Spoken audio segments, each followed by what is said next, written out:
Chapter 1. I'm in Seth's arms, locked in a death grip as we soar through the sky. The world around us blurs into a sickening haze, and the ground below has transformed into an abyss of terrifying shadows, rising to swallow us whole. My heart pounds like thunder in my chest. We have to go back. Please. I reach for him as if I can actually touch Nico from way up here. He's running. Nico! His name rips from my throat, my voice laden with desperation. Seth, we have to. We can't, Seth says as he holds me tighter. My pleas erupt from the depths of my soul. A single, echoing plea that resonates across eternity. Please. If Seth could just feel it, just understand. Instead, his grip on me tightens like a vice, his determination to keep me from plummeting evident. But I can't tear my gaze away, and I can't leave him. I can't. We have to go back. Stop, please. Seth turns in the air, still holding me, so he can see Nico over my shoulder, and I can't. We're still flying, being thrust by the force of his almighty wings, and I'm nothing but a rag doll in his arms. His face is next to mine, his mouth so close, but I hear him in my head, his voice penetrating it. We go back. We die. As we roll back into position in the air, the wind steals my sob, and I hold on to Seth. Nico is a tiny figure standing against an enormous, menacing presence. It stalks him from the darkness, its fur bristling, gnarled claws glinting in the sunlight, and eyes aglow with otherworldly power. I don't even know what it is. Run. Oh, God. Please, run. My mind struggles to comprehend what is happening, and nothing seems to make sense. I feel Seth's chest pressing against mine as his magnificent wings propel us through the air at an astonishing speed, faster than I ever imagined possible. We fly through the air like a bullet, the wind pushing past us, inviting us on our journey. Gravity no longer exerts its relentless grip on us. We're not plummeting as we did when Donovan threw me from the balcony and Seth caught me. Instead, we're flying. No, I'm wrong. We are falling. The ground is coming too fast. We're nose-diving towards the canyon. My breath catches. Seth. Before I can fully react, Seth's powerful arms encircle me, pulling me closer to his chest. He says the words that are like a song in my soul. I've got you. Words he's whispered so many times before.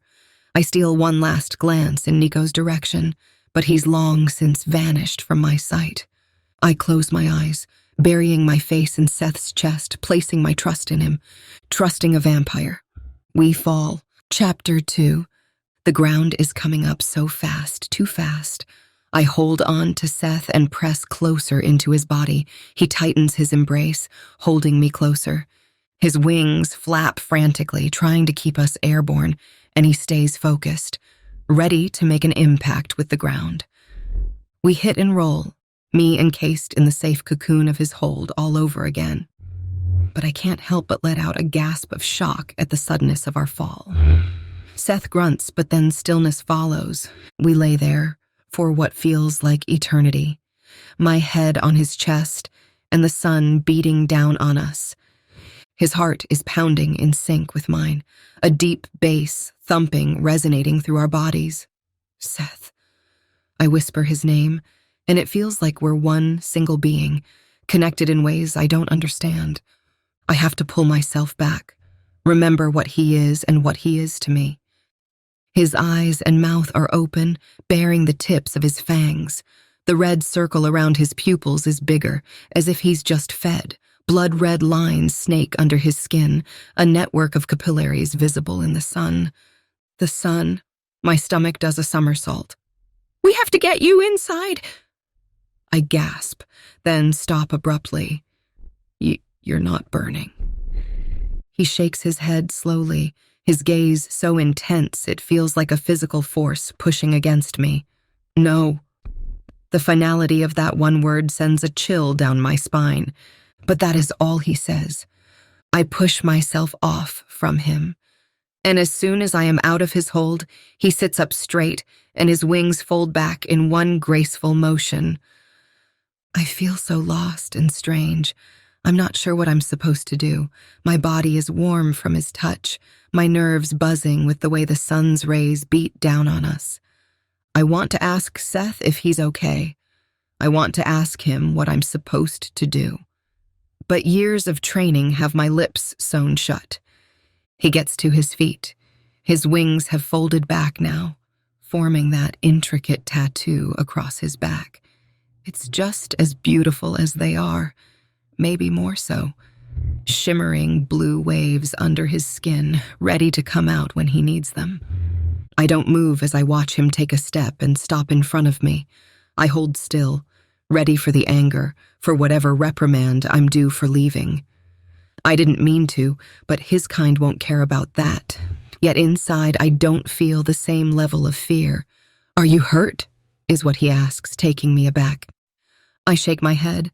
The sun isn't burning his skin, and he can look straight at it. It doesn't make sense. He turns and takes a few steps away from me. The valley that used to be a river at the back of his building is now reduced to gravel and dirt that has dried in the relentless heat. Skin Trade stands out like a dark crystal shimmering in the bright light and reaching so high into the sky that I can't look the whole way up. We fell from there. Skin Trade is built on the edge.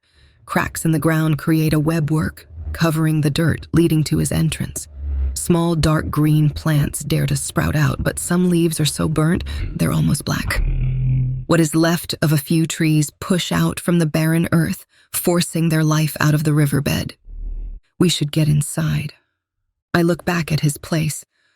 "We're going in there?" The words just tumble out and I grimace.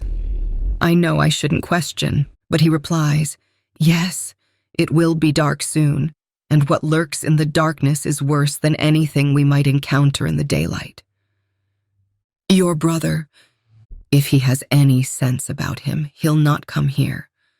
He peers up at the tall building. Sweat glistens on his back as he takes another step, then stops. "Move back." I don't know what he means, but I follow his lowered gaze. He's looking at the shadows where the rocks create a dense overgrowth of bushes and trees. They lean together like they could fall at any second, but are being held up by their neighbors. A few spindly branches reach across our path and scratch along the ground, warding us off with their meager strength. There are cars here too. What was once an old kind of trailer looks familiar from my youth. My father used to have friends who had those kinds of campers. Thoughts of my father play in my mind, and I don't even know how to sort through that part in all of this yet. The father in my mind and the one I just saw don't reconcile, and I can't comprehend how they're the same person. In my mind, I envisioned him relieved, coming at me, finally putting his arms around me, glad for me to be alive, but instead, Peyton. Seth's voice is barely a whisper, but I pick up the warning tone in it. He moves back to me and crouches. "Do not move." He goes for the tree closest to us. It's charred and black at the top, like someone took a fire to it. And I know the sun has done that. The skies were scorched when the humans tried to fight back.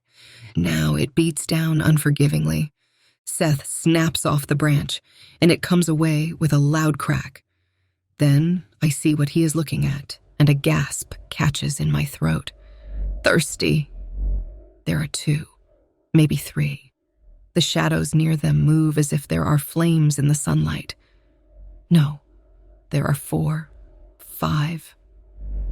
My breathing hitches. They stalk the shadows, looking for an escape, some way to slip through to us. A female leads the way, her long blonde hair mottled with fiery red streaks. One of her ears holds a chain, and she still wears clothes, black and dark, like she died at a rock concert. The man behind her is not so lucky. His face is burnt away. He has no eyes. His nose is gone, shriveled to blackened shreds, and flakes flutter from his skin. He moves like a zombie, chewing on something that isn't there. His jaw moves rhythmically. gnawing on an invisible morsel. The others follow him closely, one missing both ears and half its skull, another with a single hole where its mouth should be, and yet another with chunks of flesh missing from his abdomen.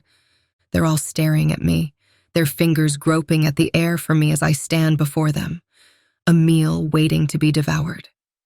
My heart hammers relentlessly in my chest, a thunderous cacophony threatening to drown out all other sounds. I mirror Seth's actions, grabbing whatever branches I can from the burnt tree. The smaller branches crumble in my grasp as my fingers close around them, leaving my hands stained black. "I've got this," he says. If we didn't need to get into skin trade, we could have left these behind in the dark corner, simply walked away, and let them remain in the shadows. But they stand in our way now, blocking the path that leads us to the door and to safety. I know if we had time to go elsewhere, Seth would take us, but there is no elsewhere and the sun will set soon. Then they won't just be these few to contend with, but so many more and whatever else lurks in the dark. With predatory grace, Seth moves among them with fluid precision. They pay him no heed, arms extended, gnashing teeth, seeming oblivious to his presence. Groans continue their relentless chatter, and their outstretched fingers reach for me. It's the decaying male nearest to me that inches the closest, little remains of his facial features, except one unseeing eye. The other is a bloody pit.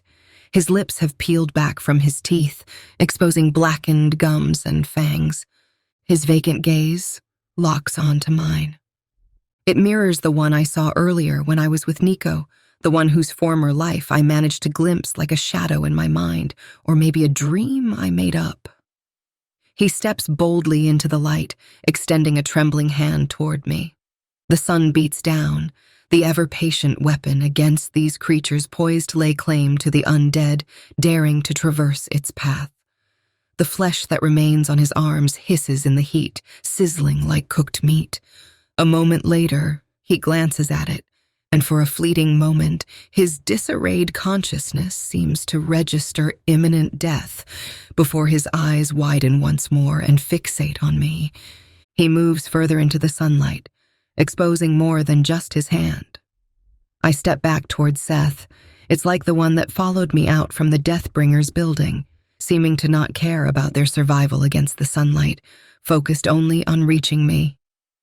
The sunlight strips away his flesh, and when it reaches his face, he doesn't flinch as it bubbles and oozes off his bones, a black tar running down his cheeks. Inevitably, he collapses. Seth stares at the pool on the ground, his brow furrowed. "It should not have done that," he says. Before I can respond, he swings a branch around, striking the female. She hisses as she topples backward, her feet ensnared by the others already on the ground.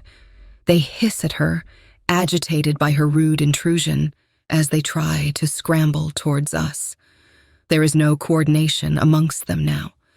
They've devolved into ravenous monsters, craving only to feed their insatiable hunger, thanks to Alitoa, the virus humans had created. Alitora had been a chance for humans to rid the world of vampires, only to have it backfire and create these creatures we see before us. Seth swings for another and then another, but these vampires, former vampires, are not vanquished so easily. Seth wields a branch, driving it into their chests, then moving on to the next. The thirsty show no fear, and even as they tumble, they don't stop their relentless reaching. Seth struggles to hold them at bay. With each blow of his branch, their undead forms splinter and fragment. The grotesque remains of their kind pile around him. He exhales heavily with each splintering body, yet they persist, a relentless force, determined to breach his defenses and reach me. "Seth!" I call out his name on instinct as one crashes into him, claws gouging his bare arm. Blood spills from the wound, but he keeps on fighting, trying to shake off its grip. "Move!" he shouts, pushing me away while still striking at the creature. Helpless and useless, I watch in horror. Seth falls to his knees, rising again and again, even as the onslaught of creatures grows greater with each passing moment. Amidst the chaos, a commotion emerges, a jarring blend of mechanical roars and aerial hisses like a swarm of angry wasps growing to life somewhere beyond the bend of the riverbed. But then I see them. Killian and Nynaeve, riding through the valley with swords in hand, slicing their way through the throng of thirsty creatures. Bike rolling away behind him, Killian dismounts before it comes to a full stop. He raises his blade with practiced ease, striking with precision to decapitate any creature that dares approach him or Nynaeve. Breathless, desperate, I run toward them. Seth, Killian nods, pushing me towards Nynaeve. She rides around us, slashing through the shadows. One severed head tumbles into the sunlight, dissolving as it hits, the body left at the side twitching. Nynaeve and Killian race to Seth's side, killing all that get in their way. "There are more over the hill," Killian says. Seth gets to his feet and seems to physically shake himself. He casts a quick glance in the direction Killian and Nynaeve just came from. "How many?" Killian wipes his sword on a rag from his pocket and tosses the rag to the ground. "Too many." Their gaze shifts from me to the riverbed behind me, stretching farther than my eyes can see. "A herd," Seth states. "We need to get inside. We'll never hold them off." He takes a blade from Killian and tosses his branch aside, driving toward the remnants of a small group blocking our path. Without hesitation, he beheads them, chopping them down. Blood and gore splatter in every direction. Between them, they clear the way, allowing Seth to pull out a panel from beside the door on top in a crouch. "Inside," he directs me. I stand transfixed, a foolish paralysis rooting me in fear. Killian strides over to me, grabbing my arm to drag me inside. Seth holds the door open for both of us and, once we're securely inside, locks it, sealing us off from the monsters. I go to the door so I can watch them through the thick glass. They gather and move like liquid in the shadows. I feel the weight of their stare as they watch me. I can see the thirsty moving back, confused that they've lost me, unable to understand how I went into the door. But I feel so much more than that. I feel their hunger, their pain, their need, their suffering. It's thick, choking me inside. One of the thirsty comes up to the glass and slaps a hand against it. He peers in at me. His eyes are deep green, the color of the ocean when you know there is danger beneath its surface. For a moment, he looks perfectly human. But only for a moment. Then he opens his jaws and shows me his fangs. Seth hunches over a desk, cradling his arm to his chest as he powers up a computer. "I've never seen them move like this before," Killian says from beside me, his tone baffled. "We drove right through them to reach you, and they ignored us both. They didn't even seem to acknowledge our presence. What the hell is happening?" Small cannons, the same as are out front, push out from the ground and open shower-like heads. Seth clicks a series of keys and buttons, and the cannons fire out a red mist. He nods at me, his gaze unwavering. "They want her." Chapter 3. The creature charges relentlessly, hot on the heels of Seth and Peyton. It tears across the lush green lawn, its claws slashing through the grass, propelling it faster. A guttural scream erupts from the depths of its being, morphing into a thunderous roar that reverberates through the daylight, a profound sound that envelops them all. Even now, even after all this time, Seth wins, but that won't last for long. A seething hatred festers within the creature, and if hatred could translate into power, it would be the one in control. With the creature occupied, Nico sees his chance, the only way out. He sprints, but not in the direction he and Peyton came. That path is obstructed. The creature would spot him instantly. Instead, he dashes toward the fence, aiming to scale it and make a desperate break for freedom. It's a maneuver he's pulled off countless times with the Hallows, vanishing without a trace, vaulting over obstacles, and grasping a fleeting taste of liberty before his mother could find him. Nico pumps his arms and legs, panic clawing at his soul. His breath is molten lava in his throat. Run, run, run! Peyton's voice echoes in the air, calling his name, guiding him with her urgency. Run. Peyton's father, Jonathan Summers, remains passive, a useless man. He watches in silence as Nico makes the grave mistake of looking over his shoulder, locking eyes with the relentless creature. Hatred pours from it, thick and malevolent, a darkness that seems poised to devour anyone in its path. No, but it's too late. Nico is spotted. The creature's strange eyes lock onto him. Nico inhales deeply, willing his body to push further, to extract every ounce of speed. The creature roars, rearing up. No, please. Nico propels himself with determination, feet pounding the earth. The creature closes in, running on all fours with thunderous power. If only Nico could move faster. The wall stands ahead, a daunting obstacle, but Nico has faced taller. He lunges toward it, reaching out with his hands ready to grasp the top. His fingers make contact, and he struggles to pull himself up, but the creature is right behind him, lightning fast. Its massive paw swipes past Nico's back, a near miss that threatens to ensnare him. Nico struggles with every ounce of strength left in him to hoist himself up, reaching desperately for that extra inch. A bead of sweat trickles down his temple, his heart pounding double time in his chest. He taps into a well of energy he thought was depleted, his arms propelling him upwards with a grunt. But the creature is faster. It catches him and yanks him down, its snarling face closing in on his. Its jaws snap with sharp, deadly teeth. Nico's arms quiver as he clenches his teeth, a desperate battle for escape raging within him. He attempts to scramble away, but the creature drags him back with ease, a cat toying with its prey. Fear squeezes Nico's heart like a vice, his attempts to scream producing only strangled cries. The creature's hot breath washes over his face, teeth bared, poised to strike. I'll rip you to fucking pieces. The creature's visage shifts, transforming into a man. Donovan. His transformation is grotesque, mid-change as his bones shift at an unnatural speed, faster than any shifter Nico has ever witnessed.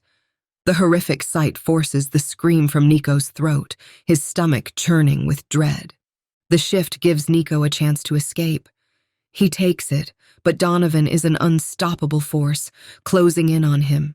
Nico scrambles backward, frantically clawing at the ground in a desperate bid for escape. Donovan snags his ankle and jerks him backward, pulling him into a suffocating embrace. Terror chokes Nico as Donovan's hand clamps around his throat. Make a move and I'll snap you in a second. With effortless grace, Donovan rises, lifting Nico off the ground.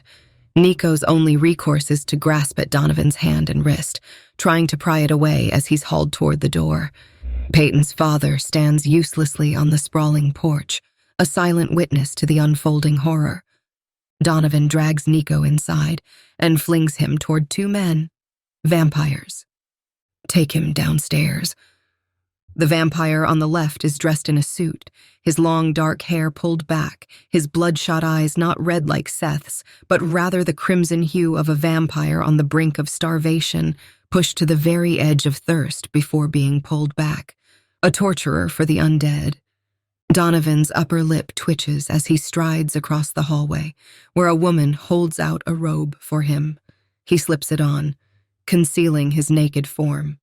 Do not fucking touch him. He is mine. Take one bite, and I'll ensure you regret it for all eternity. The man nods and bows. Yes, sir. Donovan exhales heavily, then turns to face Jonathan, who stands apart from the tumultuous scene. I had her. I fucking had her. All you had to do was have her in here, and this would be done. I'm sorry. Do not placate me with feeble human emotions. Next time you will not fail. Chapter 4. The red mist engulfs the thirsty, shrouding their senses in a bloodthirsty frenzy, deluding them into thinking they're feeding. It propels them into a frenetic dance, back and forth, luring them further into the unforgiving sunlight. For a moment, I watch them burn one by one, and then it hits me. These are people. Were people, like the nurse, like the man. They had had lives and families. Sometimes dead is better. I sink quickly into a nearby seat, averting my gaze from the windows. I can't bear to helplessly witness the 30s' frenzied agony any longer, their faces contorted in silent screams, their lifeless eyes wide with horror. I've seen too much.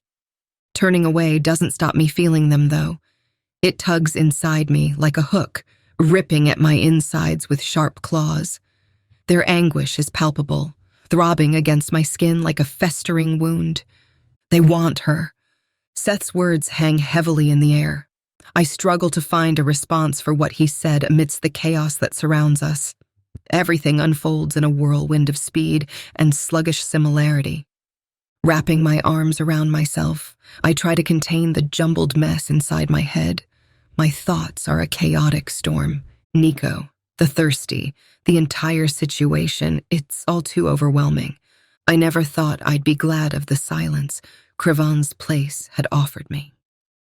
At least there I had had some semblance of order to my life and some control. Everything was easier when I was told how to do it, when to do it. But this is the price of freedom. But then, am I really free? Are any of us? The absence of structure leaves my mind spinning. I bow my head, allowing the turmoil to settle within me. In this moment, I feel utterly lost in the labyrinth of my thoughts, threatening to consume me entirely.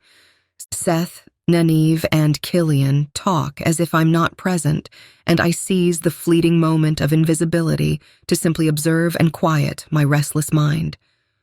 The bunker, intended as a sanctuary, exudes opulence. It's a place constructed by someone with no concern for financial constraints, but a deep yearning for comfort. Even the part we currently occupy is spacious, its high ceilings creating an illusion of grandeur.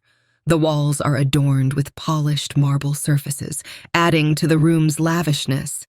Soft, ambient lighting bathes the space in a warm, welcoming glow, a stark contrast to the harsh world beyond. 2 separate rooms stand off to the side, offering both privacy and functionality. These rooms are furnished with equal opulence, boasting comfortable beds and luxurious furnishings. It's evident that no expense was spared in creating this haven. Seth occupies the spacious, well-appointed bathroom, equipped with modern fixtures and amenities. The sleek counters, walk-in shower, and bathtub all contribute to the sense of luxuriousness. He stands by the massive sink, water running as he rinses his injured arm under the taps. "Is that going to be a problem?" Nynaeve inquires. "No," Seth replies, his voice steady. "It's just a flesh wound, and there was no infection from them. I'd feel it if there were." I understand that pain, the searing sting when the Nostro slashed me on the shoulder. That heals slowly. Nynaeve hops up onto a grand table nearby, leans back on her hands, and starts swinging her legs back and forth. "So what's the plan now? Are we staying here? Going back to Sanctuary?" Sanctuary was the place they took Seth and me after we fell last time, a place where Donovan sent in a horde of thirsty. Seth takes a deep breath, an act that seems strange given he's a vampire. "I need to clean this," he says, nodding down at his arm. "Then I'll feed, and after that, we'll assess what Donovan has left me beyond these walls." He glances at the ceiling as if he can already discern what lies above.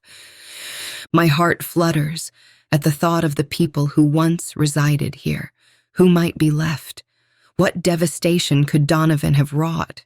Nearly all of them were strangers to me, but they had lives, aspirations, and dreams. I clench my hands together tightly, not wanting to dwell on the possible horrors. This world has become so unbearably ugly. Killian appears to share my concerns. "Do you think he has destroyed everything?" he asks, while handing Seth a first aid kit. Seth accepts it, though his expression doesn't suggest he's thrilled about needing assistance. The wound on Seth's arm still bleeds, and he grabs a towel to pat it dry. The white cotton comes away stained. My brother has always been spoiled. He leans against the counter, one hand resting on the bloodied towel. His gaze meets mine in the mirror, crimson red-rimmed irises locking onto mine, sending my pulse racing. He always destroys what he can't have. Then, just as swiftly, he looks away, redirecting his attention to Killian. "Give me an update on your people. What are the losses, and how did they miss Avery's treachery?" Killian's demeanor shifts, visibly burdened by Seth's question. Guilt and shame weigh him down, and the mention of the Avery thing clearly makes him uncomfortable. It's not just out of respect for Seth, but the shame he carries himself. "I don't have a clue. None of us saw it. I didn't even suspect. He was always so damn..." He sighs, lowering his voice, but the remorse is palpable. "I trusted him." Seth maintains a stoic expression, his focus on Killian, devoid of anger. "Do not bear the weight of it. A mistake was made, but it cannot happen again." "It won't happen again." Killian's conviction is unwavering, and even I find myself believing him. The determination in his words is absolute. "Tell me about your men and women. I see Nynaeve survived her ordeal with Avery," Seth remarks, showing no hint of concern. "I don't know what happened there either. So much has changed after a decade in captivity, and all I know now is how to say yes and do as I'm told. But it's Nynaeve who speaks. That little prick got the drop on me. If he wasn't already dead, I'd do it myself." "He fooled us all," Killian says, before providing Seth with the requested information. "We lost many good fighters." He lists names I don't recognize, and my heart aches for them. No one should lose their life in this war. The suffering on both sides is gut-wrenching. I left Sasha and Haley in charge. Desi is okay too. Tim is leading the group to secure the compound. The Thirsty only breached the south wall. If he can't fix it before nightfall, they'll seal it off enough to protect it. Nynaeve fiddles with her knife, holding it in one hand and turning it so it catches the light. The Thirsty shouldn't come back if they smell the blood of their own dead. "Then it'll repel them," Seth adds. "When the sun rises, get them moved. Talk to Austin. He should take them, at least the women and children. Donovan will know I'm not there, but he may strike just to anger me. When you followed me to the Summers residence, there was a boy with Peyton. Did you see him?" "A boy?" Killian frowns. "The Hallows kid?" "I saw him," Nynaeve confirms. "I was positioned on the tower at the old factory. Killian thought I wasn't ready to get into the thick of it." "Avery had drugged you," Seth says. Nynaeve dismisses the explanation with a shrug, but the anger in her eyes is unmistakable. "I saw him then. I was going to aim, but you came in and took Peyton." She nods towards the crossbow resting with her belongings in the corner of the room, which she had taken off when they entered. She seems to have quite an arsenal. Seth takes the kit Killian had given him and places it on a high table across the room. He lays his still bleeding arm on the surface, 3 large gashes exposing the tissue and muscle beneath. He seems somewhat unnerved by it. Does he live? Opening the kit, he extracts a thread and needle, then lifts a questioning gaze to Nynaeve. Even Nynaeve seems unusually off-kilter. Not that I know her well, but in the brief moments we've spoken, her words have always carried force. "Yes, well, they took him inside." Her gaze remains fixed solely on Seth as she speaks, determination in her eyes, but something else lingers there, something unspoken. Seth's head tilts upward as he concentrates on the thread and his arm. It appears he's figuring out how to stitch his own wound with just one hand. When he raises his eyes to meet mine, he speaks, and there's a sense of relief in his words. If they didn't slaughter him when we left, their intention is to keep him alive. If I know my brother, he would have taken him out unless he had a use for him. I nod, pressing my lips together, feeling a tangible sense of relief. He's okay, and that knowledge lightens my heart somehow. I understand that he wouldn't have asked about Nico if not for me, and I'm grateful for that. Why do you think they want her? Killian asks, moving around the table to assist him with the wound. Seth clenches his fist at his side, and the air around us grows tense.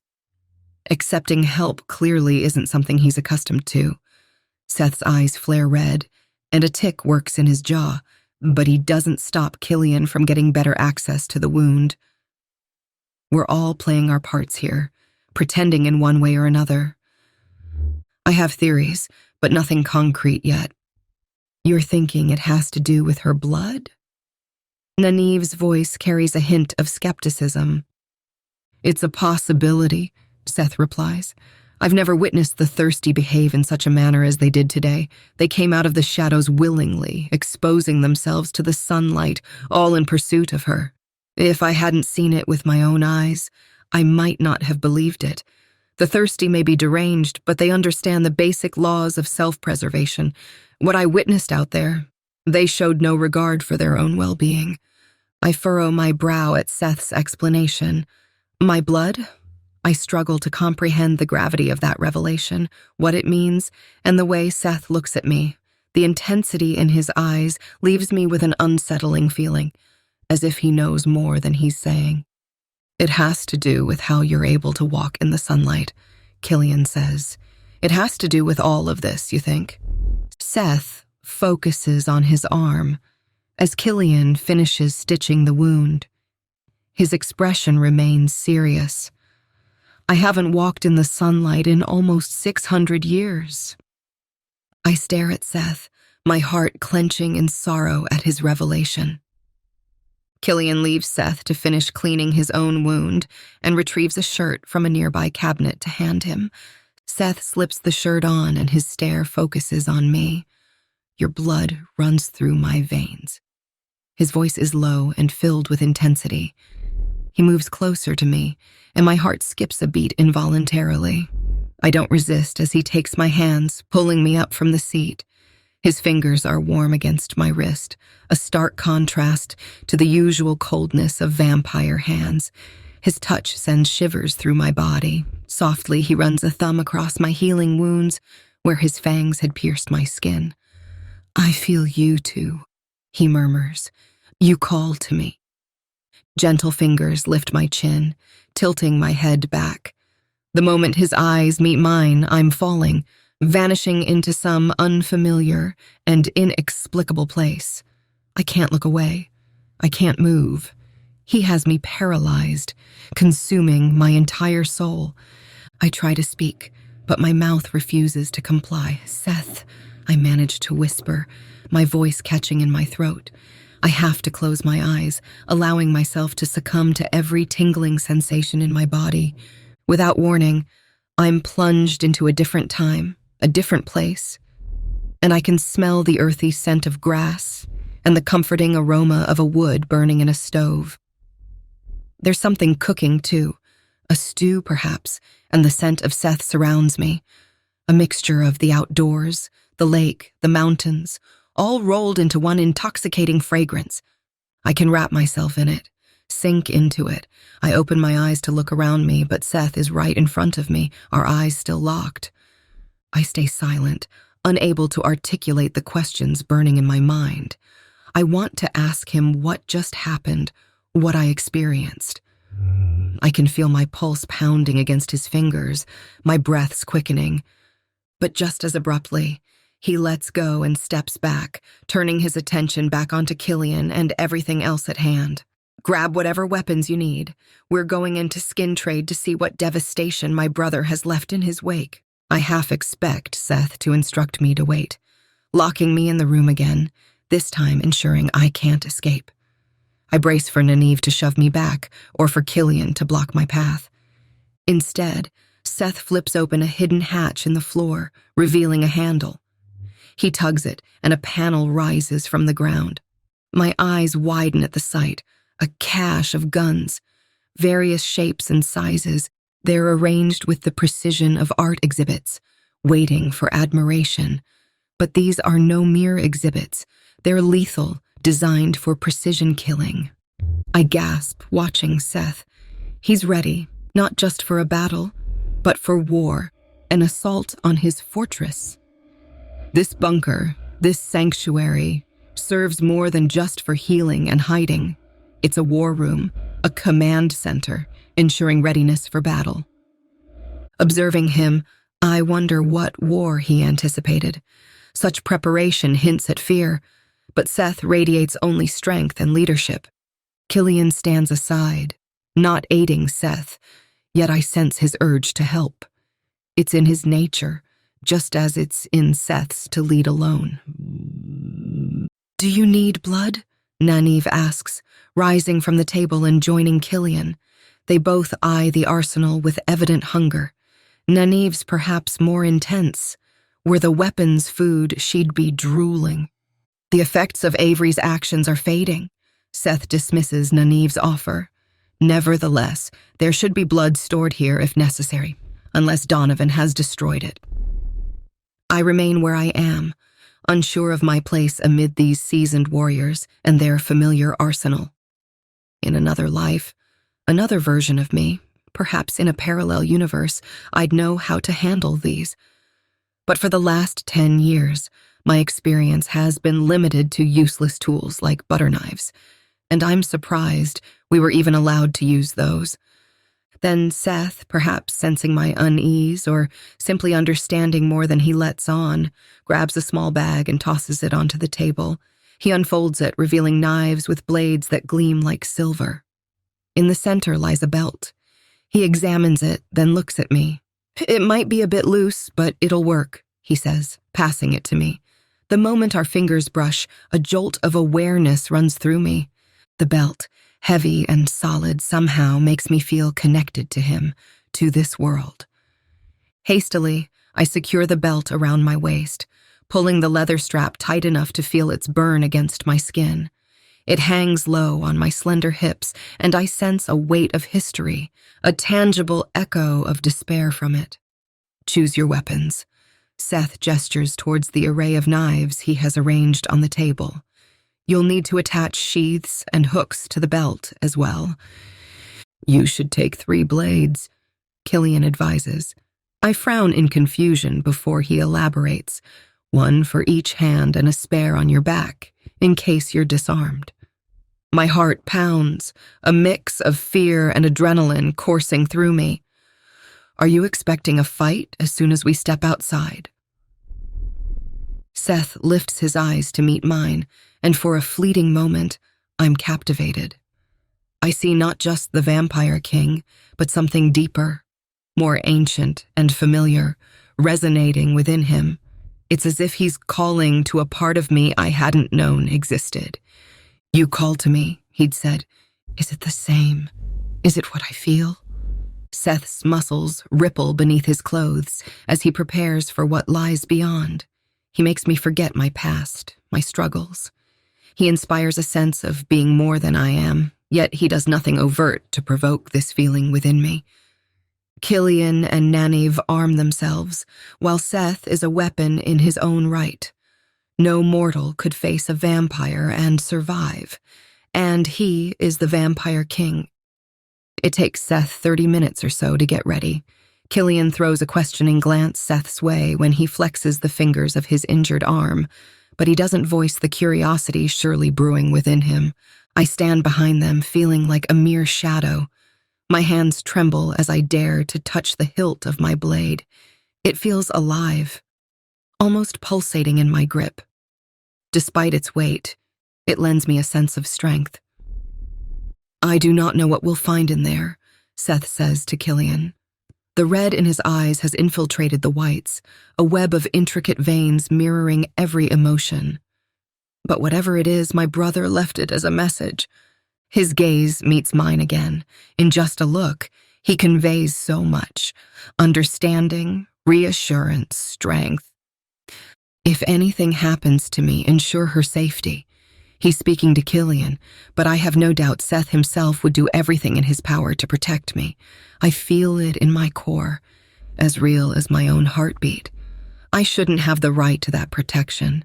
Yet when he looks at me, it's as if I am his world. It knocks me off balance. I don't know what this is or what has changed. He approaches the door, embodying his status and identity with self-assurance and pride. He carries himself as if everyone beyond that door is waiting for him, anticipating his arrival. The door swings open, and we're immediately assaulted by the repugnant odor of death. "Oh God," I mutter, covering my mouth to suppress the rising gag. The scene is vile, the air heavy with a malevolent presence. The stench, a grotesque blend of rotting flesh, stagnant moisture, and the sickly sweetness of broken dreams, clings to everything. I take a deep breath, striving for composure. Contrary to my expectations, the place isn't shrouded in darkness, but is bathed in harsh white light. The sun streams in unabated, revealing that someone has ripped down the shades meant to protect the vampires. Seth's nose twitches, his senses keenly absorbing every detail around us. With trembling legs, I step into the room, squinting through the thick, death-laden air. My heart pounds as I survey the horror enveloping us. The walls and ceiling are splattered with sticky, dark red blood, the furniture reduced to unrecognizable heaps of twisted metal and wood. On the ground, black char marks tell a grim tale. Vampires exposed to the sun, now reduced to mere ash and soot. "He killed them," I whisper, more to myself than anyone else. "Slaughtered them," Killian echoes grimly. "Sire, we keep moving. There's nothing we can do for these now." Seth's words might be stark, but his expression reveals his true feelings, pain and anger. Near the door to the main dance room, I see a pair of bare legs amidst a pool of blood. The body is twisted and torn, mangled beyond recognition. The woman's face is turned away, her back contorted unnaturally. A testament to brutal force. I don't need to see her face to identify her. The C branded on her hip says it all. Maya, the girl who'd escaped Kravan before me, the one who suffered so much at his hands, lies before us. I press my lips together, steadying myself and resisting the urge to rush to her. My heart hurts, both for her and for the echoes of my own past. The silence is eerie. Through the large windows, I see dusk approaching, the sunlight turning a deep orange, signaling the day's end. We move deeper into the bloodbath, past more bodies sprawled across the floor. Seth's expression remains stoic as he strides ahead, but there's a glint of vengeance and rage in his eyes. Each step echoes in the heavy air. On reaching the lift, Seth halts at the sight of a man I remember seeing only a week ago. Seth kneels, touches the man's face with a gentle reverence, then slowly shakes his head in disbelief at the senseless carnage. "He didn't do this alone," Nynaeve murmurs. "It looks like he came with an army." Seth's jaw clenches as he surveys the devastation, knowing my brother he did. Our search through the floors is silent, introspective. We're presumably looking for survivors. 6 floors up, and we found no one. Despite the scattered bodies, the count seems less than the number of people present when this place was bustling. Maybe some escaped, maybe many. Emerging from the stairwell, I sense something. "Wait," I say abruptly, bringing everyone to a halt. Nynaeve scowls, while Killian and Seth focus on me. "Can't you feel it?" I ask, extending my hand. It's palpable, as if another person stands before me. "You're sensing something," Killian rumbles, my palms face forward, feeling the hair on my arms stand on end, attuned to an unseen force that doesn't seem to affect the others. It's like a vibration, a subtle but tangible energy coursing through me, unnervingly cold and unsettling. But this strange sensation becomes inconsequential as a sudden deafening crash resonates from one of the rooms along the hallway. Seth reacts swiftly, Nynaeve hot on his heels. Killian hesitates for a brief moment, torn between confronting the unknown and his duty to protect me. The layout resembles a hotel, rooms lined up side by side, and Seth cautiously approaches the third door along the hallway. As he pushes it open, the sound of sobbing reaches my ears. "Tasha," Seth murmurs softly as he steps inside. Tasha is hunched on the floor near the sofa, an overturned table beside her. The room mirrors the grotesque aftermath of what we witnessed in the main reception. A tempest of desperation has ravaged every corner, leaving behind a trail of utter chaos. Glass shards litter the floor. Furniture lies in disarray. Jagged claw marks scar the wooden surfaces, and the walls look battered and bruised, as if absorbing the anguish of the room's turmoil. Tasha, the dancer from Seth's club, once full of confidence and finesse, is now a mere shadow of herself, her cocky demeanor replaced by an aura of vulnerability. "Tasha, my darling." Seth crouches beside her, gently tilting her chin to face him. I tried to help her. On the other side of the room, a large, thick curtain catches Killian's attention. He pulls it back slightly. "Seth?" I didn't know what else to do. I tried. I thought. Seth motions Nynaeve overcome to Tasha's aid, then joins Killian by the window. As he opens the curtains, a sudden impact against the glass results in a gruesome splatter of blood. A grotesque, contorted face appears on the other side, its features twisted into a nightmarish visage. The woman presses her face against the window, her fangs, one of which is chipped, visible as they scrape against the glass. The horrifying reality dawns on me. Layla, the vampire in Seth's employ, had been thrown off the balcony by Donovan when she'd attempted to shield me, ultimately falling alongside Seth and me. Now I recognize the deranged gleam in her eyes, the same madness I had witnessed in the creatures that attacked us. She's one of them now. She is thirsty. Nico kneels on the hard floor, his knees aching with pain. It rumbles through him, urging him to stand and stretch to ease the discomfort. But he dares not move. The vampire looming before him is poised to strike, and any wrong move could cost Nico his life, a fact he's acutely aware of. This vampire, the one who brought him down, radiates an unsettling hunger. His skin is pale, almost porcelain-like, and his eyes are dull, the vibrant red of feeding noticeably absent. The danger of an unfed vampire looms large. They're unpredictable, and even a slight movement could push this one over the edge. Nico can tell he's being closely observed. The vampire's finger taps rhythmically to the beat of Nico's pulse. Then, with a flick of his tongue over his lips and a flash of fangs, the vampire looks down at him, triggering Nico's instinct to flee. In these moments, the ranting words of his stepmother Jackie, full of unrelenting hatred for their kind, echo in his mind. He's tempted to agree with her. Another vampire stands guard by the door. He's pale too, but unlike the first, he has recently fed, though his lingering hunger is palpable. One word from him, and Nico knows they would tear him apart in a savage frenzy, fighting over flesh and blood. His life could end in less than 60 seconds. Nico rubs his hand slowly down his thigh, an attempt to alleviate some of the ache.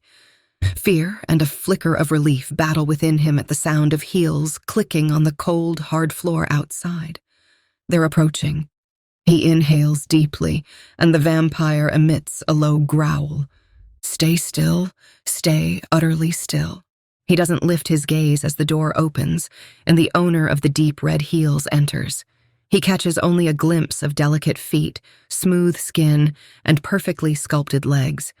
Moments later, they're joined by larger, black, sleek shoes, those of a man. The sight tightens Nico's muscles. Please don't, please don't. Before he can react, he's yanked to his feet by large hands. One hand wraps around his throat, lifting him until only the tips of his toes scrape the ground. Donovan Hayden's face hovers inches from his own.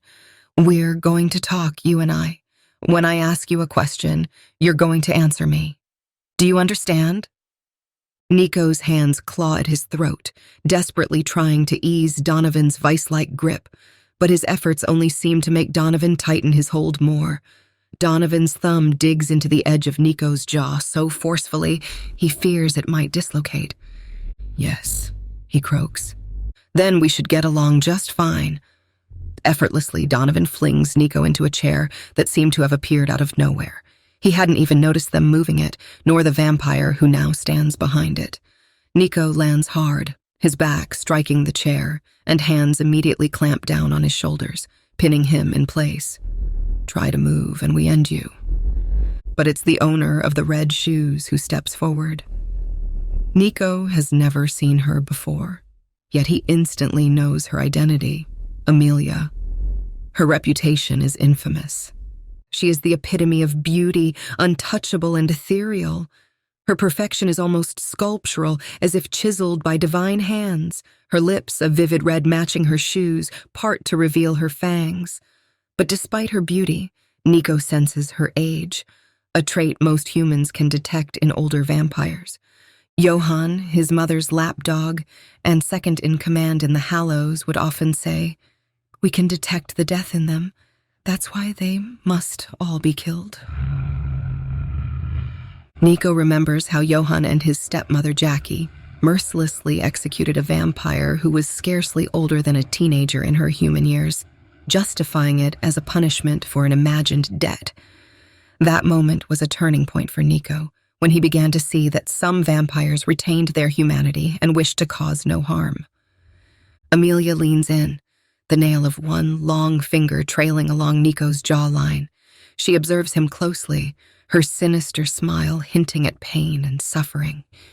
"He's so young, a baby," she purrs, but her tone is devoid of sympathy. "I bet he tastes really good. Sweet." Her face moves closer to his, her lips nearly touching his skin. Nico fights the urge to swallow, to show any fear, but inside his pulse races, betraying his terror to Amelia, who laughs in response. This was definitely Amelia, a name whispered among humans along with 3 others: Donovan, Marcus, and their king, Seth Hayden, each feared for their own reasons. "You might find out soon enough." Donovan pushes the sleeves of his white shirt up, revealing strong, toned arms. His body is a testament to strength and definition, muscles evident even through the fabric of his black trousers. An intricate tattoo adorns one arm, drawing the eye with its detail.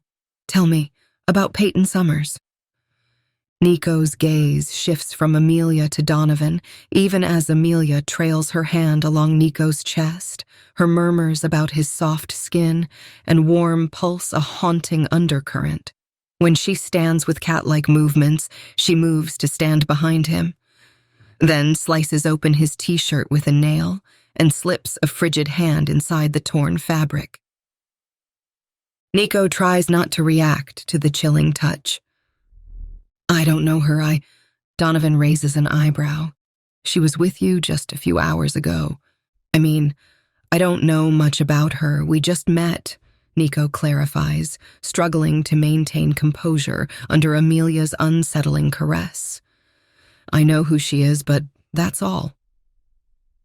Donovan seems to accept this explanation. "How did you meet?" "On the street. She was walking in the daylight, and it was hot. I offered her some water." "And she took it?" "Yes." The room falls silent for a moment, Amelia's hands now both at the tear in his shirt. "You smell so divine," she whispers. Nico shudders. "Explain everything to me," Donovan commands. "From meeting her to today, every detail." Nico frowns, recalling the events. They feel distant yet are so recent. I was out looking for antibiotics. He starts. The scarcity of medicine is a constant struggle, something Donovan clearly has no interest in. So Nico shifts to the encounter with the thirsty. They were in the buildings around us, trying to reach her. I pulled her into the road so we could walk, and then... The thirsty were reaching out in daylight. Donovan interrupts, his tone sharp. Nico blinks, surprised. Yes. And they were reaching for her specifically? Or just reaching out in general? Donovan inquires, his voice edged with curiosity. Nico recalls the scene vividly, the way the creatures extended their arms, their desperate attempts to grab her. The Nostro, a terrifying hybrid in the vampire world, were involved too. Reaching, he confirms. Nostro, vampires infected with the virus that created the thirsty, but who had also infused themselves with lycanthropy in a desperate attempt to combat it. The result was monstrous, starved, nearly deranged beings with the ability to think, plan, and calculate. For her, Donovan turns away, rubbing his well-defined jaw in thought. Continue. Nico stares at Donovan's back, a rising sense of dread and guilt forming a knot in his stomach. He's betraying her, a thought that haunts him, though he can't fathom why. When Nico remains silent, Amelia's nails dig into his flesh, eliciting a quiet whimper of pain. Her grip is deceptively strong. We got chased, Nico finally says. The thirsty chased you in daylight? Donovan asks. No, the Nostro. It emerged from a building and pursued us. It cornered us near the old factory and delivery line. The image of the Nostro, grotesque and stuck mid-transformation, looms in his memory. It didn't behave normally. It was trying to act human. Donovan turns to face him with a frown. Act human? Nostros were known for their wild, animalistic behavior. Explain. Nico swallows hard. It was speaking, he says shakily, trying to communicate, but it was distorted, slurring between growls and speech, as if fighting an internal battle. Amelia's grip on Nico's shirt relaxes slightly, allowing him to breathe more freely. Then she did something. He struggles to make sense of the memory. There was a loud pop, my ears rang, and the Nostro screamed. You mean like a human? Donovan asks, his expression inscrutable. Yes, no, maybe. It was a mix, a scream intermingled with growls. Then it fled, and so did we, in the opposite direction. Donovan's face gives nothing away, but Nico can see him processing the information. And after that, you didn't encounter the Nostro again? Yes, Nico says, nodding. It returned not alone this time. 2 more Nostro were with it. They do not usually collaborate. What do you mean? Like a team? Like in a fight? A team. We ran. That's when when Jackie... He hesitates, the word helped, not quite fitting. She had taken them, scolded, threatened, and locked Peyton up. But none of that seems to matter to Donovan, who neither asks for details nor probes further.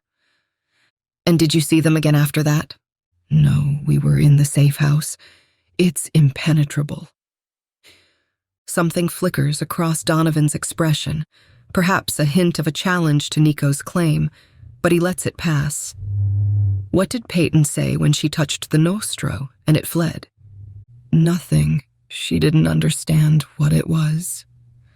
Donovan's questions oscillate between the Nostro and the thirsty, pressing Nico to clarify the events repeatedly.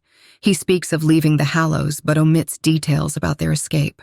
Donovan may instill fear in his body, but Jackie terrorizes his very soul. Donovan's gaze turns distant, reflective. Amelia watches him, her expression darkening. Is she awakening to her powers?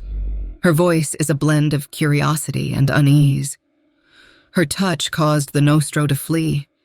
That's beyond human. It's possible, Donovan muses. Her reaction to the Nostro, it suggests something dormant within her is awakening. Amelia tilts her head, considering his words. But does she even know what she can do? It seems like she's unaware of her potential. Donovan crooks his head to the side. That's the intriguing part. If she is oblivious to her abilities, she's a wild card, unpredictable. It could be an advantage or a complication for us. Amelia purses her lips. An untrained power is like a loose cannon. If she truly has magic, understanding it and controlling it would be vital, especially if she's just discovering it. Donovan pins Amelia with a stare. We need her here. If her powers are emerging, she could be more valuable than we anticipated, or more dangerous. Amelia smirks, a glint of excitement in her eyes. Either way, it seems we have more than just a simple human on our hands. Oh, she's always been more than a simple human. His attention turns back to Nico. Do you know where Seth has taken her? No. And if he did, would he tell them? Donovan's eyes narrow, suspicion evident. You're lying, Nico. Nico attempts to shake his head, hindered by Amelia's unyielding grip. I swear, I don't know. Donovan grabs Nico's collar, yanking him forward. Do not lie. You know where they are, and you will tell me. Panic surges in Nico's chest. Amelia leans closer, her whisper for Donovan's ears. You can leave him to me. I'll extract the truth. Nico's heart races with dread. I swear, I don't know. Donovan's grip tightens painfully, and his eyes darken, the red swirling ominously. You know, Nico, tell me, where are they? Amelia's nails suddenly press deeper, drawing blood. Speak, Nico, she drawls, her gaze malicious. Nico clenches his teeth against the pain. I don't know, he gasps. The fear is suffocating. Donovan rises back to his full height and tuts. That's very disappointing, Nico. He gives Amelia a nod. Keep him alive. He'll be useful. He smirks, a valuable bargaining chip. Seth's eyes seem to bleed, like ink spreading around the whites of his eyes. Layla, once a delicate beauty, is now a grotesque caricature of herself. Her skin is pallid and ashen, her hair a wild tangle resembling a bird's nest. Layla is replaced by a gnashing zombie-like visage. As I watch her, it feels as if my heart ceases to beat, breaking into countless shattered pieces. Although I hadn't known Layla for long, I can read people. I distinguish the good from the bad, the intentions to harm from those of kindness. I had sensed her nature. She had always been nothing but kind to me. She didn't deserve this fate. Is this because of her fall? I ask, my voice barely above a whisper. None of us move, each paralyzed by the sight before us. Tasha remains on the floor, her knees pulled up to her chin, her arms wrapped tightly around them as she trembles. Her eyes are deep, dark voids. Seth stares at Layla, and I can almost feel the waves of sadness emanating from him. She had been with him for so long, and though the duration remains uncertain, her loyalty and love for him were unmistakable. I expect, in his own way, he loved her in return. If she had no blood to heal herself, Seth begins, finally tearing his gaze away from her to address me, then her body will have consumed what's already within, entering a state of starvation. There is a gentleness in his eyes, a stark contrast to his inherent authority. It's a skill honed over centuries of existence, blending strength with compassion. Practice, I assume. When you're as ancient as he is, such complexities become second nature. Seth's focus returns to Tasha. Tasha, my darling, how long has she been here? 3 days, she replies, her voice trembling with the weight of her words. 3, I found her. Her sentence is interrupted by a sob, although no tears accompany it. Perhaps she has none left to shed. Having given all of herself to sorrow, I've been in that place before, where the tears just run dry. I've cried so intensely, it felt like I had nothing left to give. She places a hand over her mouth, and through our differences, my heart breaks for her. Donovan came down and said you were dead. He said you'd fallen and that you'd died. She shakes her head, pulls her legs up to herself, and cries for a moment. When she lifts her head, her eyes are red around the rims, her face puffy. Seth maintains his silence, understanding there are moments when words need not be spoken, when the unspoken truths loom heavily in the air. He grants her the gift of silence, recognizing her pain. I found her in the shadows. Her words tumble over each other in a desperate attempt to convey the urgency of the situation. Panic creeps into her voice, causing her speech to become rapid and clipped. They were circling her like fucking vultures. They were waiting for her to die, just waiting, like they'd feed the moment her eyes closed. And fucking pieces of shit. She wipes her eyes, her trembling hands revealing the depths of her distress. I got her inside and I put her in your private box. I know you use it for...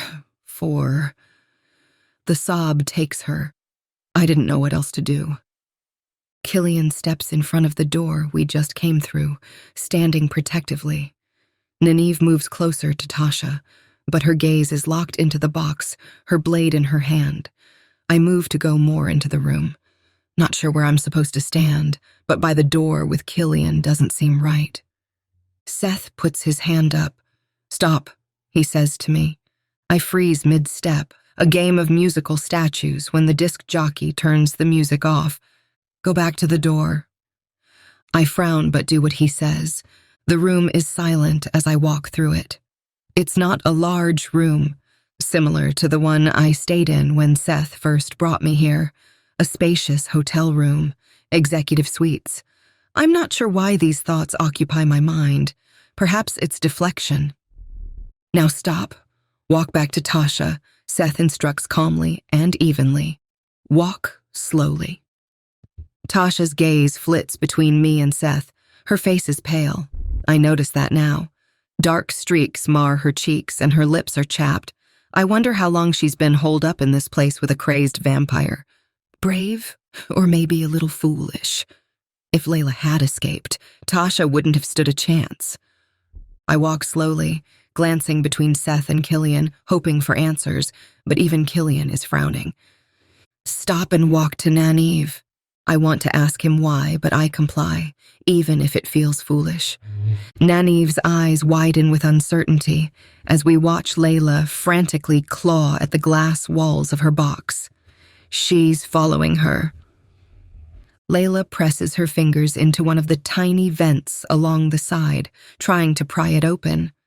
Her white teeth are bared in an animalistic snarl, and her gaze burns through me. Seth steps forward and opens a panel on the side of the glass. Layla, my love, he says softly. She spares him only a glance before turning back to snarl at me. She understands, I mutter, taking a step towards Tasha. Seth nods. Yes, Killian, go to the next level, room 209, and bring back the mail. The room with the couple? Seth nods again. Yes, he should still be warm. I don't think he's been dead too long. Bring him up. When we searched the place, each room, like 209, told tales of tragedy and death, silent witnesses to the grim reality of what Seth's brother was capable of. The rooms, once vibrant with energy, now echo with a haunting stillness. Each room tells the same story, an abrupt end to life. Some harbor couples, frozen in their final embrace, while others contain solitary figures, their lonely demise speaking volumes of their last moments.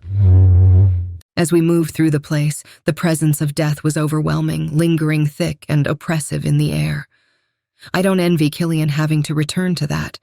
Donovan has caused so much death. I furrow my brow, a knot of worry forming in my stomach. Won't that kill her? My eyes shift to Layla, her frenzied state still etched in my memory. Seth's gaze remains fixed on her, his expression pensive. "No," he replies. "It should calm her." I can't help but wonder about Layla's fate as I watch her desperate attempts to break through the glass. "Do you think she can come back from this?" Nynaeve asks. Perhaps. Her eyes aren't completely glazed over yet. Maybe true death hasn't entirely taken her, leaving only basic instincts to animate her body.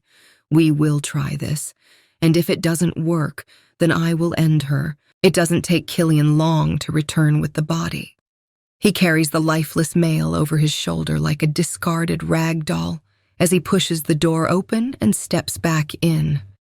The couple must have perished in the midst of passion and feeding. The man is dressed in nothing but cuffs around his wrists and a collar at his neck, pretending to be a blood slave. Little did they know the harsh reality of it. His back is smeared with blood and a dark, glistening bruise. He's been stabbed, perhaps with stakes, but he isn't a vampire. He's human, a man who worked for Seth, and a vampire who paid for his services. "Peyton, please go and stand next to Nynaeve," Seth instructs. I comply, keeping my gaze locked on Layla the entire time. She scratches frantically inside the glass box, trying to reach me. Her claws scrape against the glass, her mouth opening and closing as if trying to speak. A pang of guilt wells up inside me. "I'm sorry, Layla. I never meant for any of this to happen. I was so naive and fell for Donovan's tricks, plunging us all into this situation. If I could just go back and change it, I hope one day I can tell her and explain what happened. I hope one day I can ask her to forgive me. Maybe I can ask them all." I draw in a shuddering breath. Layla's cognition has deteriorated so much, she doesn't seem to understand Seth is using me to distract her while he opens the door. I do, though, and it creates a tightness in my chest and an urge to watch him, to warn him because I can feel her hunger. It pools inside me. She's so focused, she doesn't even react when he taps the panel to release the lock. He steps inside. That does get her attention, though her reaction is limited to a low, resentful snarl over her shoulder. Seth nods to Killian through the glass for him to bring in the mail. Without turning his back on Layla, Seth accepts the body, cradling it in his arms. The man's head lolls back, his arm dangling limply at his side. His eyes remain open, his mouth agape. I wonder if it's a look of shock frozen on his face, or the ecstasy from having fed a vampire. Feeding a vampire creates pleasure, orgasms, and sensations that we've never experienced before. It's why some humans become addicted to them. There's also the adrenaline-fueled euphoria they can invoke. Humans are slaves in every sense to their whims, and Seth is the strangest master I've ever served. He has many, yet takes very little. "Layla," Seth coaxes, "little darling, come here." Her snarling intensifies, and she scrunches her nose, resisting the urge to obey. "Layla." His voice takes on a mesmerizing quality that all vampires possess. It's not just the words they say, but the vibrations in the air, the way they manipulate our brains. It's like a song they sing, a lullaby. Seth is the Pied Piper, and Layla is the mouse. But she's putting up a fight, desperately scraping at the glass and focusing on me. Seth places the body in the center of the room, rolling it onto its front. He doesn't move away, but remains crouched, his eyes locked on her. I've been around vampires long enough to recognize when they're controlling humans or other vampires. Vampires can't fully control each other, except for masters and their creations. But Seth is a king, and maybe that affords him more power over others than any typical vampire. Layla ceases her desperate attempts to break through the glass and lowers herself to the floor. She lunges at the corpse in a frenzy of predatory hunger, her features distorting into a ravenous visage. She doesn't waste a moment before sinking her teeth into it. Her eyes become feral orbs, blazing with insatiable hunger. A river of red runs down her chin as she feasts, staining her pallid skin. Seth takes a step back, still within the confines of the box, but he watches her as she bares elongated, sharpened fangs that tear into the lifeless flesh with savage determination. I avert my gaze. It feels cowardly, as if I'm avoiding confronting something I should face, but I can't help it. If I could, I'd cover my ears, escape to another room, and not bear witness to this macabre feeding. I know the man is already dead, and it shouldn't matter, but it does. He had a life, a family, and so much more. I try to look as Seth calls Layla's name again, his voice gentle yet controlling. Layla has calmed now, her face smeared in blood, her lips glisten with it. Seth's soothing voice seems to be having an effect. "Layla, come to me," he says once more. With only a slight hesitation, she goes to his arms, fully under his control. Her transformation from frenzied monster to a subdued figure in Seth's arms is striking. Her eyes, once wild with hunger, now seem distant and unfocused. I guess that's good. She's like a baby after a hearty feeding, her gaze almost rolling back into her head. My mind inexplicably recalls what my mother used to call a milk coma. It's a strange association, but it somehow fits this surreal moment. In Seth's hold, Layla resembles a life-sized doll, a floppy, compliant creation. He gently wipes the blood from her face and brushes back her disheveled hair. His whispered words to her are too soft and quiet for me to discern. Moving with the grace of a practiced caregiver, Seth transports Layla to a nearby bed inside the box. He positions her between his legs, her back nestled against his chest. One of his arms encircles her protectively, holding her close. Her head rests against his shoulder, her eyes and mouth partially open. With deliberate care, Seth extends his wrist and sinks his teeth into his own skin. Blood begins to ooze out, forming ruby-red droplets. He positions his wrist over her mouth, waiting patiently. She stirs, clearly fatigued from her feeding, but gradually she raises her hands and gently holds his wrist in place. This time, her actions are tender and delicate. She's learned to savor the substance provided. Maybe that means there is hope that he can bring her back. She suckles at his wrist with a gentleness that contrasts starkly with her earlier feeding.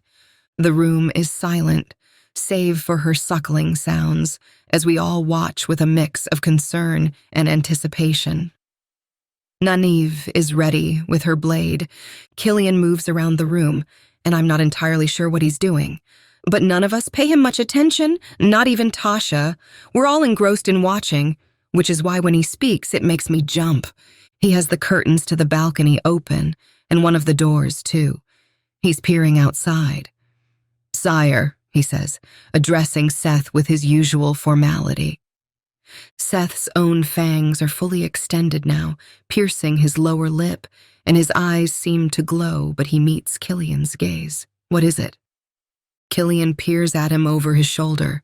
We have company. Chapter 9. Seth bursts through the glass, and in an instant, he's standing shoulder to shoulder with Killian.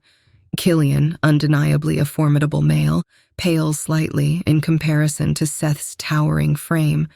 Seth stands at least 2 inches taller, and while both are impressively built, Seth seems decisively more imposing and stronger.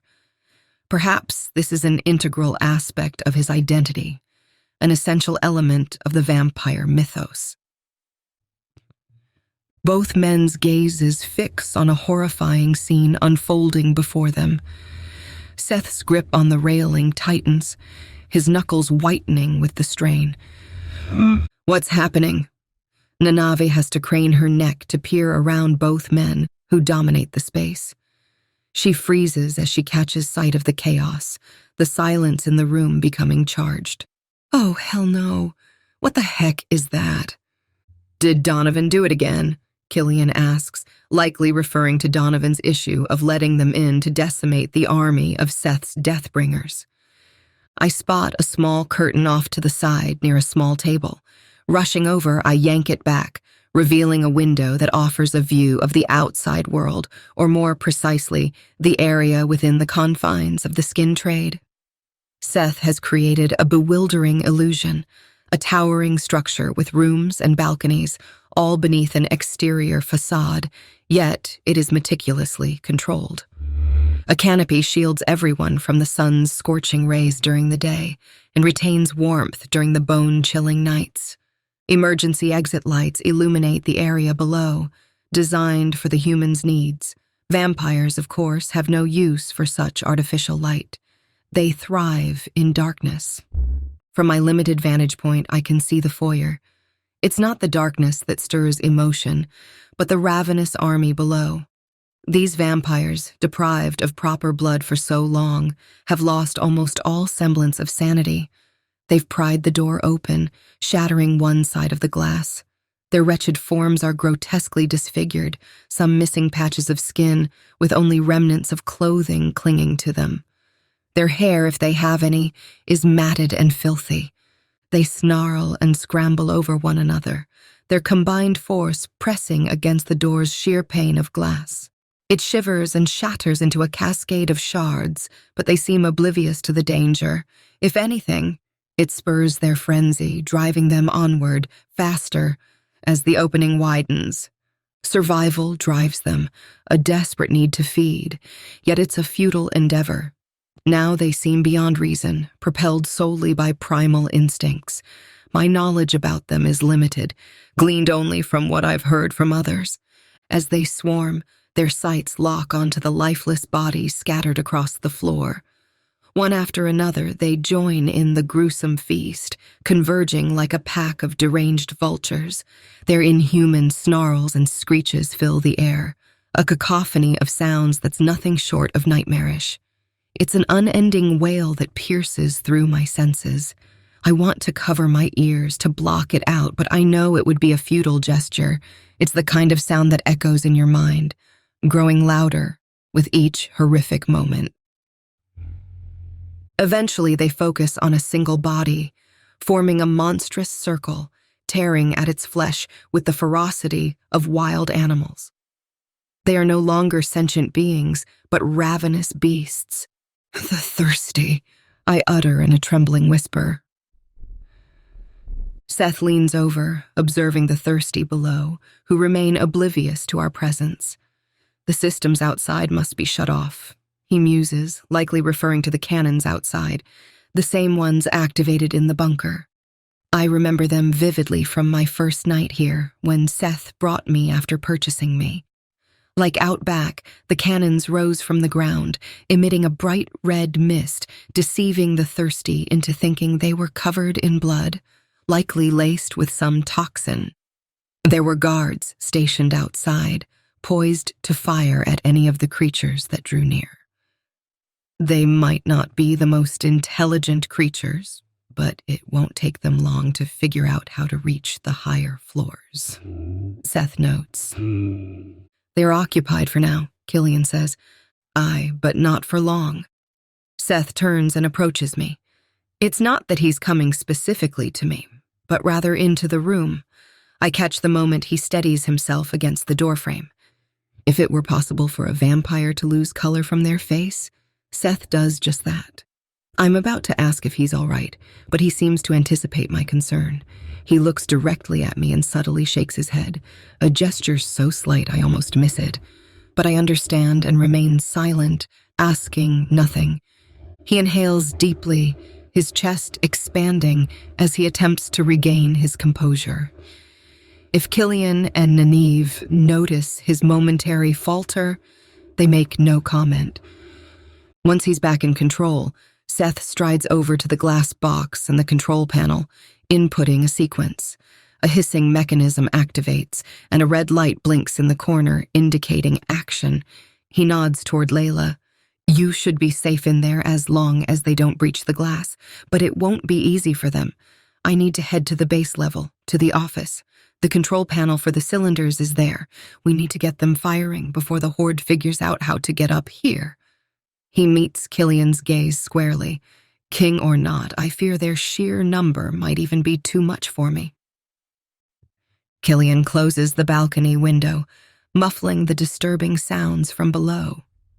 "It's on the ground floor," he asks. "Aye, where else would it be?" Seth's response isn't directed at Killian with sarcasm, but rather at the situation itself.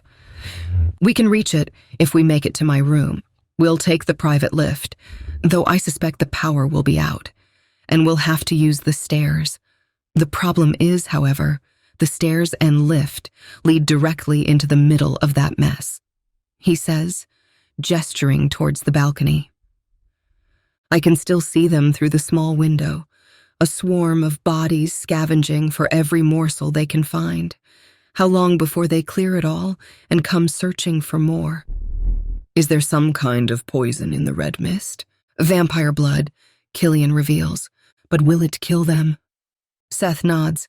"Aye, the thirsty cannot survive on that which is undead. They require life or recently living blood." Nynaeve frowns. "How do we get through them? If the control panel is in the lower room, how do we reach it? They'll swarm us the moment we step out of the stairwell. And like you said, there are too many of them." "We need a distraction," I say, my voice a mere whisper, uncertain but determined. It's the only strategy I can think of to divert them away. If they step out now, the swarm below will engulf them, and as Seth has admitted, their numbers are overwhelming. I half expect Nynaeve to dismiss my suggestion with a scoff, but she doesn't. "What kind of distraction? You mean yourself?" Killian turns to me, realization dawning. "They're drawn to her. Even the one that got in here went after her."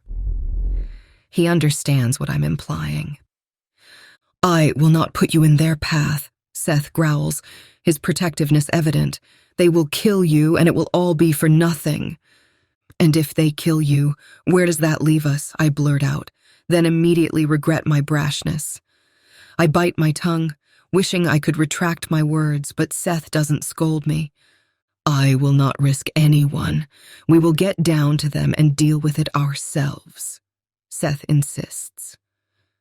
"But she's right," Nynaeve says. "If you die..." Seth ignores her. "We'll take the stairs, not the lift. If it's working, they'll hear it. We'll arm ourselves with blades and stand together. We can cut them down and push through." The door to the control room is less than 6 feet from the stair door. We can make it. Once inside, they can't reach us. We'll deal with them, then figure out the rest. He approaches me, and for a moment, I see the man, not the vampire. Something inside me wants to reassure him, to tell him we'll find a way. It's almost as if I've said these words to him before, the echoes ringing in my mind. But this is not the moment for such assurances. I wish I could reach out and touch his face, but it's not the face of the vampire I see.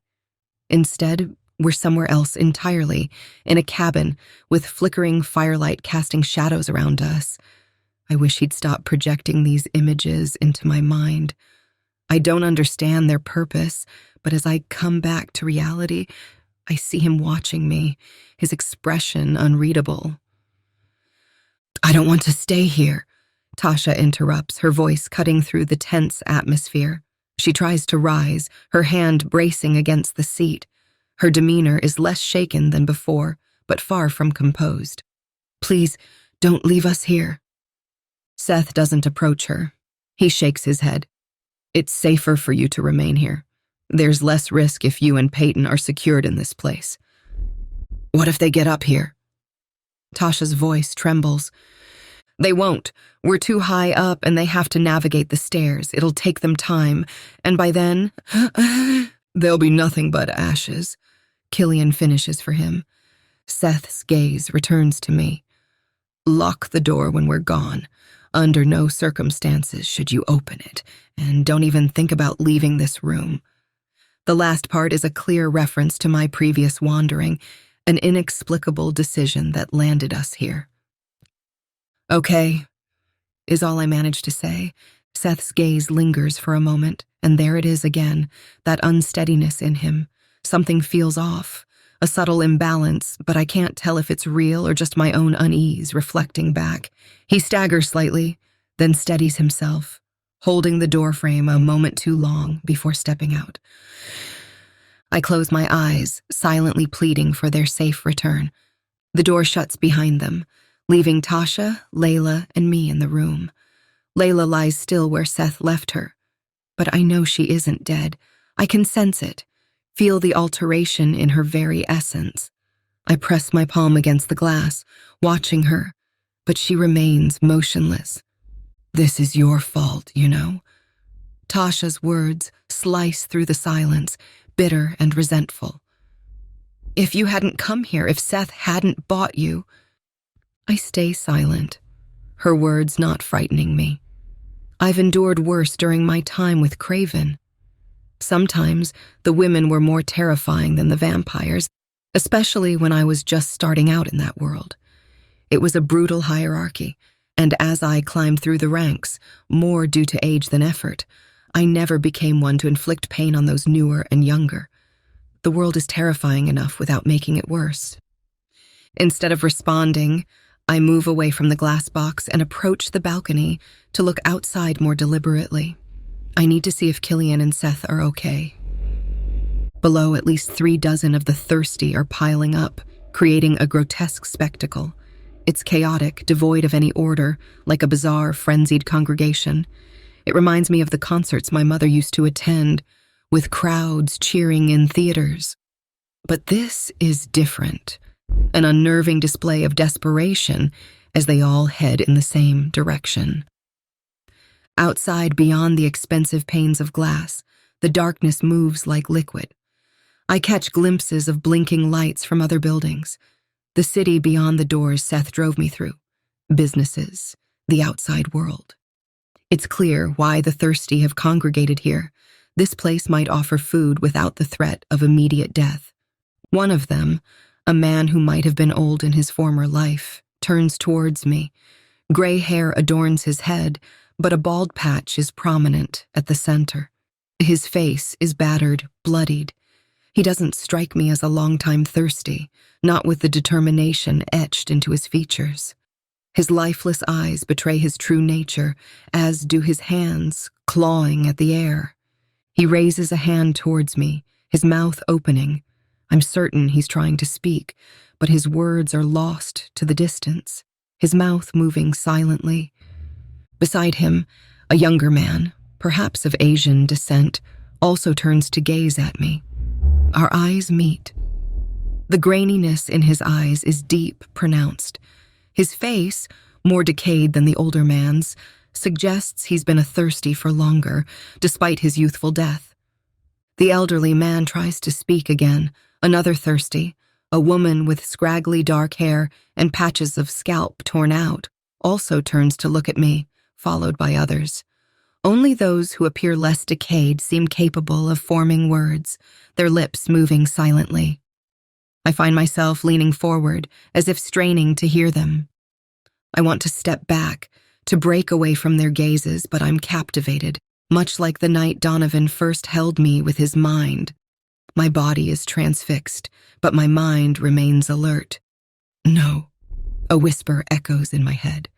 "What the heck are they doing?" Tasha's voice startles me as she joins me, her gaze focused downward. She seems to have shaken off her earlier days. The darkness acts like a curtain, highlighting the scene below. If it weren't for the thirsty gazing upward, I might have noticed Tasha's transformation from vulnerable to seemingly unafraid. But I don't question it, nor does it matter at this moment. "I don't know," I reply, my voice barely a whisper. The young Asian man has detached himself from the group and is moving with a purposeful stride. Unlike the typical erratic shuffle of the thirsty, his steps are steady, almost reminiscent of his human life. He reaches a wall and, after a moment's contemplation, begins to climb it with an eerie, spider-like agility. Oh God. In a panic, I jump back, pulling Tasha with me and slamming the balcony door shut. My breaths come in rapid bursts, my heart racing, eyes wide with fear. I feel her shake off my hold. "Get off me!" she snaps, pushing my hand away.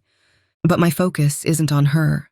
It's glued to the locked balcony doors and the ominous silhouette now on the other side. The shadow moves with an unnatural swiftness, a grace that should have vanished with death.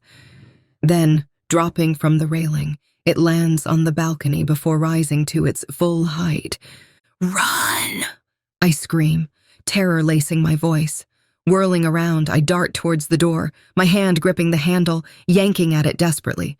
But Seth has locked us in. Chapter 10. Trapped, with nowhere to run, the thirsty at our door is relentless and unyielding. It hasn't figured out how to open the door yet, but it's only a matter of time. My heart races, breaths coming in frantic gasps, each pulse a relentless drumbeat as the door rattles with increasing urgency. Panic claws at the edges of my mind, the world seeming to constrict around us. Tasha stands beside me, her earlier contempt now overshadowed by the suffocating fear that grips us both. "What do we do?"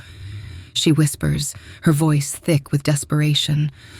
"I don't know," I admit, as the ominous figure beyond the glass moves. Seth's warnings about their lack of intelligence feel like a distant memory. This one is different. It's learning, adapting, inching closer to breaking into our sanctuary. Desperation gnaws at my core as I search frantically for another way out.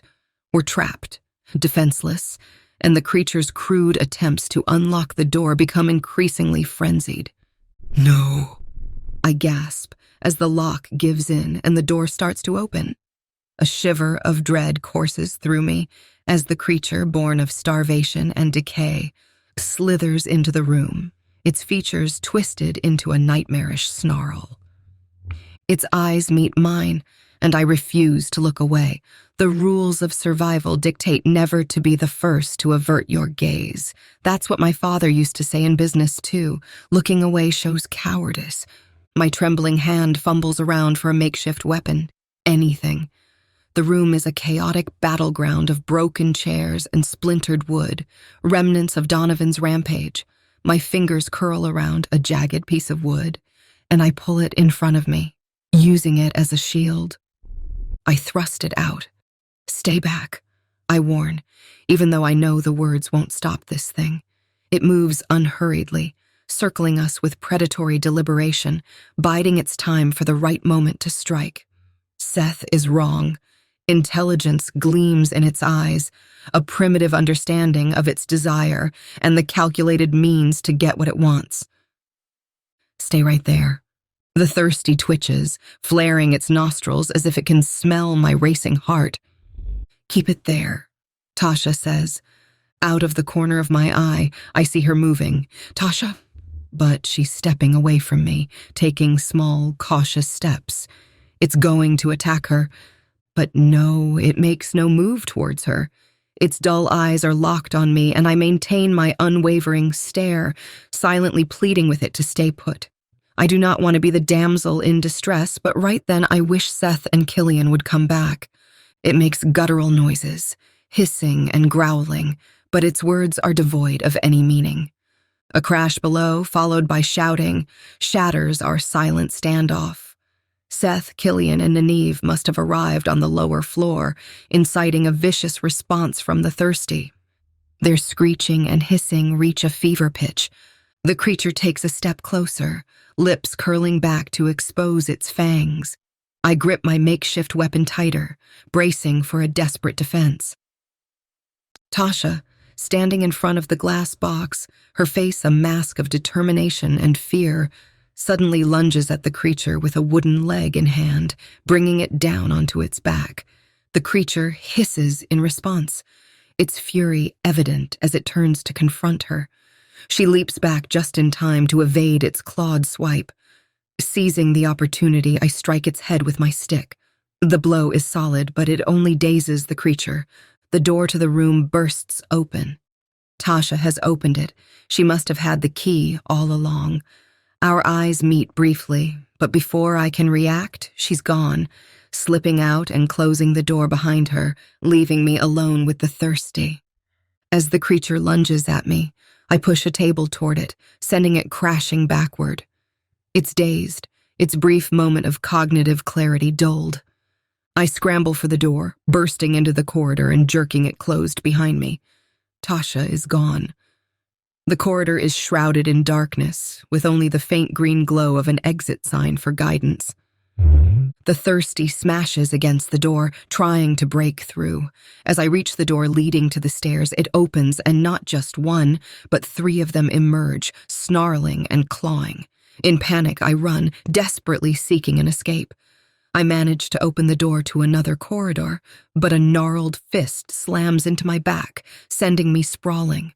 With a desperate swing of my weapon, I connect with the creature's head again, a wet crack sounding as blood splatters the wall. I scramble away and into a new room flooded with light.